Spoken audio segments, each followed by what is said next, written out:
Zee 24 तास एक पाऊल पुढे.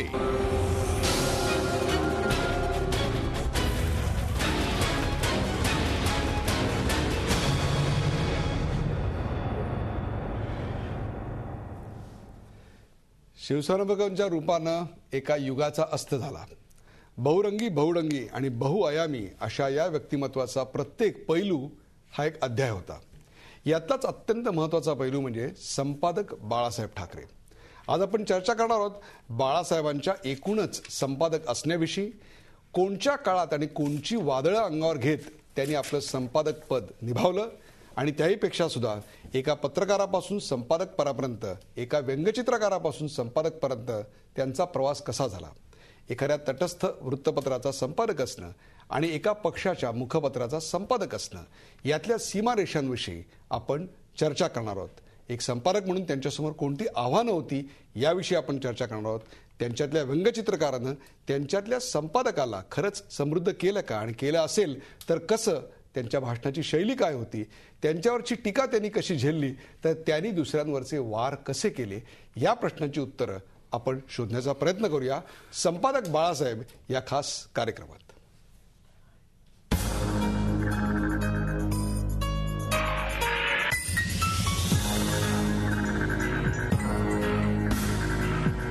गेला पाहिजे. सुरुवातीला पाहूया या विषयावरचा एक रिपोर्ट.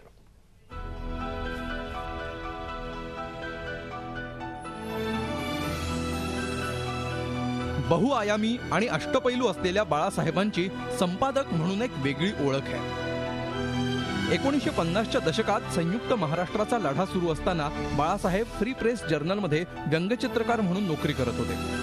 त्याचवेळी ते मावळा या टोपण नावानं आचार्य यात्रेंच्या नवयुगमध्येही व्यंगचित्र पाठवत होते. मात्र आपलं स्वतःचं साप्ताहिक असावं असं त्यांना वाटू लागलं आणि हा मनोदय त्यांनी प्रबोधनकारांना बोलून दाखवला.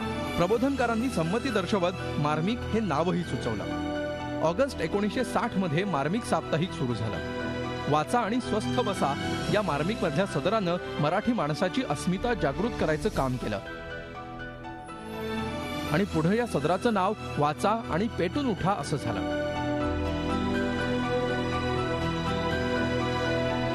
त्यानंतर पेटून उठणाऱ्या मराठी माणसासाठी एका संघटनेची गरज निर्माण झाली आणि 19 जून 1966 साली शिवसेनेचा जन्म झाला. त्यानंतर शिवसेनेच्या वाढत्या लोकप्रियतेबरोबरच टीकेलाही सुरुवात झाली आणि या टीकेला उत्तर देण्यासाठी, त्याचबरोबर पक्षाची भूमिका अधिक प्रभावीपणे पोचवण्यासाठी एका वृत्तपत्राची गरज बाळासाहेबांना वाटू लागली.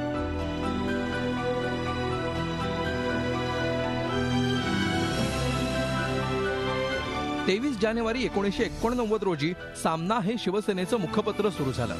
याच्या पहिल्याच अग्रलेखात बाळासाहेबांनी लिहिलं होतं, अनेक प्रश्न आम्हाला संयमानं हाताळावे लागतील, पण बरीच प्रकरणं लेखणी ज्वालामुखीच्या लाभारसात बुडवून लिहावी लागतील. दैनिक सामना हा वृत्ताचं पावित्र्य राखणार आहे. विरोधकांच्या बातम्या दाबल्या जाणार नाहीत, परंतु त्यानंतरचं भाष्य मात्र आमचं राहील. बाळासाहेबांमधल्या संपादकाला त्यांच्यातल्या व्यंगचित्रकारानं अधिक श्रीमंत बनवलं. भाषेच्या सोज्वळतेचा आग्रह न धरता त्यांनी आपल्या लेखणीनं आणि कुंचल्यानं भल्या भल्यांना अस्मान दाखवलं. सामना हा न्यूजपेपर आहे आणि मार्मिक हा व्ह्यूज पेपर आहे असं बाळासाहेब नेहमी म्हणायचे. बाळासाहेबांचा हा पैलू 1950च्या दशकात महाराष्ट्राला पहिल्यांदा दिसला आणि त्यांच्यातल्या राजकारण्याप्रमाणेच त्यांच्यातला संपादकही दिवसेंदिवस समृद्ध होत गेला आणि आपल्या मावळ्यांनाही समृद्ध करत राहिला. झी 24 ताससाठी ब्युरो रिपोर्ट. संपादक बाळासाहेब याच विषयावर आज आपण रोखठोकमध्ये चर्चा करणार आहोत. चर्चा करण्यासाठी माझ्यासोबत आहेत लोकसत्ताचे व्यवस्थापकीय संपादक गिरीश कुबेर. गिरीश कुबेर, आपलं स्वागत. आणि त्याचबरोबर सकाळचे राजकीय संपादक प्रकाश अकोलकर. या दोघांनीही एक संपादक म्हणूनही काम केले आणि त्याहीपेक्षा बाळासाहेबांची सगळी कारकीर्द अत्यंत जवळूनही पाहिलेली आहे. या चर्चेची सुरुवात करताना पहिला प्रश्न मी प्रकाश अकोलकर यांना विचारणार आहे आणि तो म्हणजे एका तटस्थ वृत्तपत्राचा संपादक असणं आणि एका पक्षाचा मुखपत्र असणाऱ्या पेपरचं संपादक असणं याच्यातला नेमका फरक काय असतो? नाही, अगदी साधा फरक आहे. एका वाक्यात सांगता येण्यासारखा फरक आहे की तो वृत्तपत्र समूह हा ज्या कोणत्या राजकीय पक्षाच्या किंवा नेत्याच्या मालकीचा असेल त्याच्या विरुद्ध आपण तटस्थपणे लिहू शकत नाही.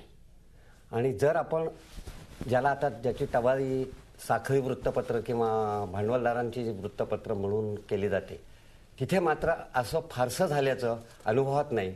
याची 2 उदाहरणं अगदी सहज सांगता येतात. ते म्हणजे 80 आणि 90च्या दशकातला महाराष्ट्र टाइम्स, 70, 80, 90च्या दशकातला महाराष्ट्र टाइम्स आणि आत्ताचा लोकसत्ता. त्यामुळे आणि बाकीची जी हे 2 पेपर सोडल्यास सध्याचे मराठीतली बहुतेक सर्व दैनिकं ही कुठल्या ना कुठल्या पक्षाची किंवा कुठल्या ना कुठल्या राजकीय नेत्याच्या मालकीची, त्या नेत्यांची नावं संपादक म्हणून येणारी अशी दैनिकं आहेत. त्यामुळे त्याच्यातनं कशा प्रकारचा मजकूर आपल्याला वाचायला मिळतो ते आपण पाहतच आहात. गिरीश कुबेर, मला सांगा की एखाद्या पक्षाचं मुखपत्र असणं आणि ते सुद्धा आर्थिकदृष्ट्या मग किफायतशीर करणं आणि एखाद्या तटस्थ वृत्तपत्र किफायतशीर करणं याच्यामध्ये आर्थिक गणितांमध्ये प्रचंड मोठा फरक आहे. कारण इथे तुम्हाला फॉलोअर वाचक म्हणून मिळतो, तो एक रेडीमेड असतो, पण त्याची संख्या मर्यादित असू शकते आणि त्यांना अनुलक्षूनच तुम्हाला लिहावं लागतं. परंतु तटस्थ वृत्तपत्राचा संपर्क असताना, जसं तुम्ही लोकसत्तेचे आहात, तेव्हा तुम्हाला एक मुक्त व्यासपीठ मिळतं. त्यामुळे आधीच्या भूमिकेमध्ये म्हणजे एका मुखपत्रामध्ये लिहिताना एक प्रकारचं भूमिकांचं संकोचले पण येतं. नाही, ते संकोचले पण हेच त्यांचं यश आहे, तीच त्यांची मर्यादा आहे, तेच त्यांच्या अस्तित्वाचं गमकही आहे. उदाहरणार्थ 3 टप्प्यांनी जाता येईल की पहिला मुद्दा वाचकांचा. एकतर तुम्ही त्यांना जबरदस्ती करू शकता, वाचकांना ते इतर वर्तमानपत्र करू शकत नाहीत. वाचलाच का रे माझा पेपर असं सामना दरडावणीच्या सुरात विचारू शकतो, वाच लागतो. शाखांमध्ये घ्यावाच लागतो. सैनिकांना त्यांच्या अस्तित्व सैनिकपणाचं टिकवण्यासाठी तो घ्यावाच लागतो. परत त्या मंडळींना त्यांच्या आसपासच्या परिसरात जी काही दहशत निर्माण झालेली असते, कारण जसे वरती तसेच ते सगळे मंडळी खालपर्यंत गेलेले असतात, ते त्या आपापल्या परिसराच्या जाहिराती त्यांना पुरवत राहतील अशी व्यवस्था करू शकतात. एका अर्थाने ते व्यवस्थित मनगटशाहीचं एक उत्तम उदाहरण असू शकतं. जाहिरातींच्या स्वरूपामध्ये, मग ते वाढदिवसाच्या असतील किंवा आणखी कुठल्या वाचकांच्या स्वरूपातल्या असू शकतील, ही 100% यशाची खात्री असू शकते. कारण अपयश असूच शकत नाही. तुम्हाला काय दुसऱ्या कुठले काही व्ह्यू पॉईंट मांडायचे असं नाहीये. चांगलं काही इतरांना झी 24 तास, एक पाऊल पुढे.